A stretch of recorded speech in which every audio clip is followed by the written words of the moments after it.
Good evening, I'm Mr. Michael and you're watching Kini News, the show that brings you today's biggest stories. Malaysia has seen its best improvement yet with 36 new cases, the lowest number since the implementation of the MCO. However, things aren't looking so good in Singapore, which reported over 1,400 new cases in a single day. Malaysia today recorded 36 new COVID-19 cases, the lowest since the implementation of the Movement Control Order on March 18. This brings the total infections to 5,425, according to Health Ministry Director General Dr. Noor Hisham Abdullah.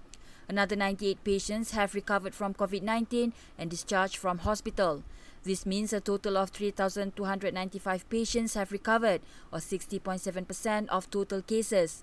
Noor Hisham also reported that there were no deaths today, the first time since March 20. This means the death toll remains at 89. Namun demikian, jumlah ataupun bilangan kes baru mungkin boleh meningkat kembali dalam tempoh 2 minggu akan datang memandangkan aktiviti pengesanan kes masih giat dijalankan, terutamanya ke atas rakyat Malaysia yang baru pulang dari luar negara dan di lokaliti yang terlibat di bawah Perintah Kawalan Pergerakan diperketatkan. Meanwhile, our southern neighbour Singapore reported 1,426 new cases on Monday. This would make it the country's biggest single-day jump since the health crisis began in January. According to Straits Times, a very large portion of the infections are of foreign nationals living in dorms, with only 16 from the total number of new cases are Singaporeans and permanent residents. This brings the total number of cases in Singapore to over 8,000. Batu MPP Prabhakaran may have had the intention of helping, but he may have landed himself in trouble. Tadi saya tanya, tadi dihalau, kenapa sekarang pula jumpa balik? Mungkin hari ini saya akan dikena tangkap ke? Moments after he said that, Batu MPP Prabhakaran was escorted by police out of the Sri Murni area, which has been placed under the Enhanced Movement Control Order. EPICA representative told Malaysia Kini that Prabhakaran was taken to the Central District Police Headquarters. Speaking to Malaysia Kini, the MP said the incident happened after an argument with Federal Territories Deputy Minister Edmund Santara. Prabhakaran said he went to the command centre where Edmund was and asked the Deputy Minister to consider having the Welfare Department on standby to assist the people who have been complaining that they did not have enough food. However, he was asked to leave, leading to an exchange of words between them. When he left the command centre, Prabhakaran said the police asked him to follow them to the District Police Headquarters. However, it is unclear at the time of reporting if the MP has been detained. The drama involving the MP unfolded after the surrounding areas of Pasar Borong Selayang was placed under a lockdown.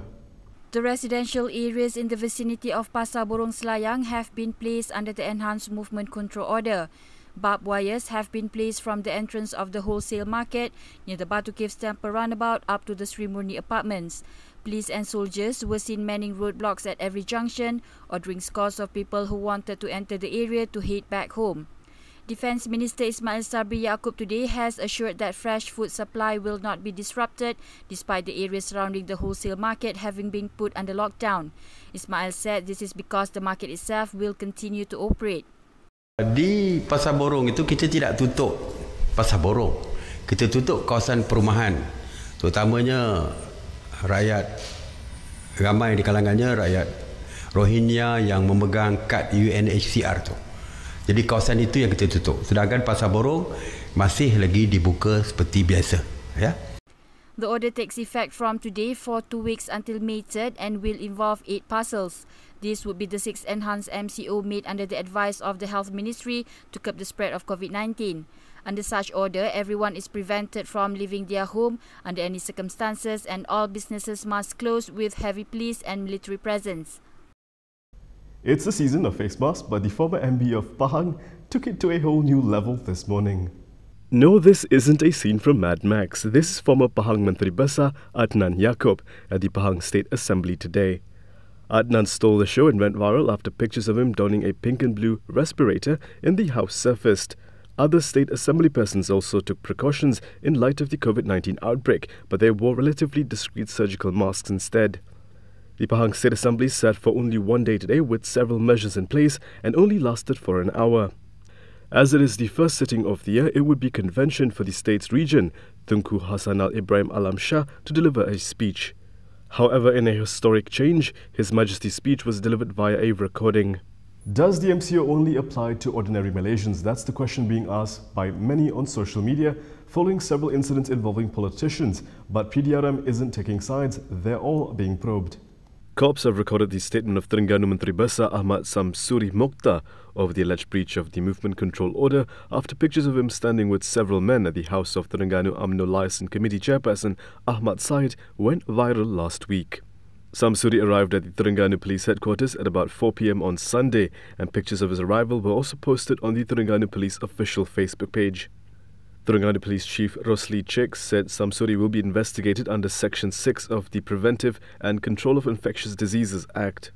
On Friday, a picture of Ahmad Samsuri and several other men went viral on social media, following which netizens accused him of failing to comply with the MCO.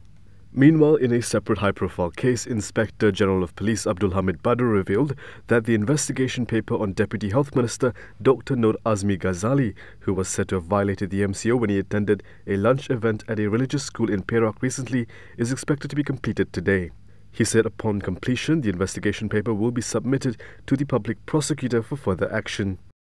The government is planning to operate temporary prisons to deal with the influx of people being sent to jail for violating the MCO. However, some don't think it's a good idea. Activist group Eliminating Death and Abuse in Custody Together (EDIC) has urged the government to reconsider opening temporary prisons to hold movement control order offenders. The group said temporary prisons is a waste of taxpayer funds, besides possibly allowing the spread of COVID-19. Earlier, it was reported that 13 of the prison's department's correctional academies will be transformed into temporary detention centres. However, Defence Minister Ismail Sabri Yaakob yesterday said only 11 temporary prisons have been gazetted. According to EDIC, a prison must have medical examinations and registration, uniforms and laundry arrangement, as well as food, healthy and safety provisions to operate. Hundreds of wardens will also be required to operate the temporary prison, who will need to undergo extensive training and testing.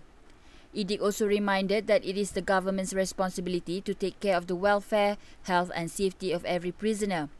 Each prisoner to be placed in the temporary prison will have to be isolated until they are confirmed to be negative for COVID-19, as there will be no social distancing in the prisons. If this is not done, the prisons will have a new COVID-19 clusters. The group also said sentencing should also be the prerogative of the judiciary and not the government. Speaking of overcrowding in prisons, the number of people arrested for violating the MCO remains high. Senior Minister Ismail Sabri Yaakob told a press conference in Putrajaya today that 1,174 individuals were arrested for violating the movement control order on Sunday. From that total, 1,012 were remanded and 162 were released on police bail. This brings the total number of those arrested for violating the movement control order since it began to close to 16,000.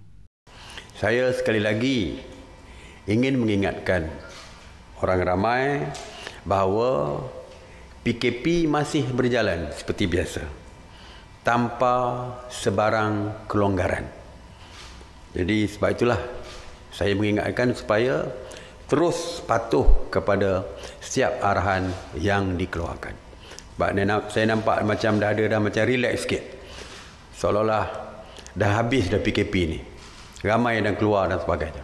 Jadi saya nak ingatkan sekali lagi, pihak polis akan meneruskan tangkapan kerana seperti yang saya sebutkan, di tahap ketiga ini, PKP ketiga, tindakan yang keras dan tegas akan terus diambil. Coming up next, people are protesting stay-at-home restrictions in the US, and Hong Kong has caught the attention of the international community. Find out why after this.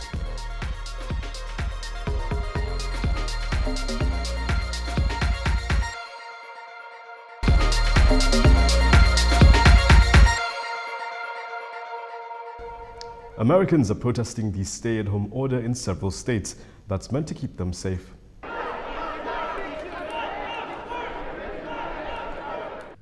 Protests flared in several states in the US on Sunday over stay-at-home orders while governors disputed US President Donald Trump's claims that they have enough tests for the novel coronavirus and should quickly reopen their economies. An estimated 2,500 people rallied at the Washington state capitol in Olympia to protest Democratic Governor Jay Inslee's stay-at-home order, defying a ban on gathering of 50 or more people. Despite pleas from rally organizers to wear face coverings or masks as public health authorities recommend, many did not.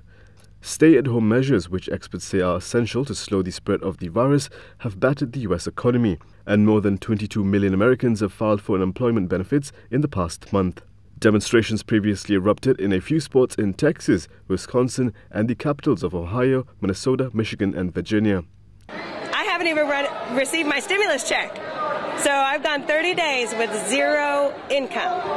So, I just want people to think about, how long can you keep your house and a business running off your savings? In New York, the US epicenter of the pandemic, hospitalizations continued to decline to 16,000 from a high of 18,000. And the number of patients being kept alive by ventilators also fell. There were 507 new deaths from COVID-19, the respiratory illness caused by the coronavirus, down from a high of more than 700 a day. The United States has by far the world's largest number of confirmed coronavirus cases, with more than 750,000 infections and more than 40,000 deaths, according to a Reuters tally. Hong Kong is back in the spotlight, but not for the reasons you'd think. The United States and Britain have criticized the arrest of 15 prominent activists in Hong Kong, which both call for Hong Kong's rule of law to be maintained. Hong Kong police arrested 15 activists on Saturday on charges of illegal assembly. It is the biggest crackdown on the city's pro-democracy movement since the outbreak of mass protests last year. US Secretary of State Mike Pompeo described the arrest as inconsistent with China's international commitments. President Donald Trump last November signed into law legislation backing protesters in Hong Kong despite angry objections from Beijing. In a separate statement, US Attorney General William Barr called the arrest the latest assault on the rule of law and the liberty of the people of Hong Kong. In Britain, a Foreign Office representative said the government expected any arrests and court procedures to be conducted in a fair and transparent manner. The Hong Kong government defended the arrests. The City Security Bureau said they were carried out in line with the law. Among those detained were Democratic Party founder Martin Lee, publishing tycoon Jimmy Lai, and former lawmaker and barrister Margaret Ng. Police said those arrested were charged with organizing and participating in unlawful assemblies last year, which causes major and violent demonstrations across Hong Kong. Hong Kong's protest campaign has gone quiet as the coronavirus threat has grown. There have been no major demonstrations in the city since January 1. And that is all from me today. For more stories, you can go to KiniTV.com. You can also follow us on Instagram, Twitter, YouTube and Facebook for the latest news updates. I'll see you again tomorrow, same time, same place. I'm Michael. Thank you for watching.